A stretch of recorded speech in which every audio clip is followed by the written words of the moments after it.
Looking through his journal for some sign that I may have missed, and I couldn't find it, but I found this. A young boy, in his own words, writes about his life shortly before his tragic death. Good evening, I'm Diana Fairbanks. He called her his hero, and tonight we're hearing from the 5th grade teacher who had a big impact on the life of a young Buffalo boy found beaten to death in his own home. News 4's George Rickert is following up on this story tonight. George? Well, Child Protective Service officials aren't allowed to talk about what warning signs there may or may not have been. Abdifada's teacher says she had no clues there was trouble at home. He was the type of child that still, even with all the sadness surrounding me, when I think of him, I still smile.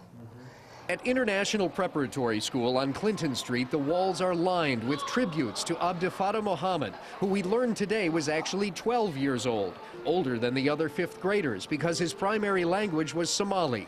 He had to learn English. Anything that another student or teacher needed, Abdi was my go-to person. His teacher, Toni Poole, called him her son, and he wrote in his journal that she was his hero.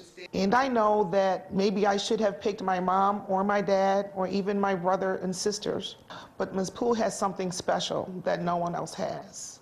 And the one thing that frustrates me, and the reason I found this my hero, I was looking through his journal for some sign that I may have missed, and I couldn't find it, but I found this. There was nothing that I saw. How does it feel to know that you were his hero? Great. It feels great. It's been almost 9 days since Abdifada was found dead in his basement. His stepfather is accused of his murder. At his home on Guilford, a family member still wasn't ready to talk about a 911 call from the house last year. Abdi claimed to be abused then. Police Commissioner Durender's review with his management of the police department is still ongoing. We did get some preliminary information. It appears that police did all the required reporting that they were supposed to do. They did notify Child Protective Services.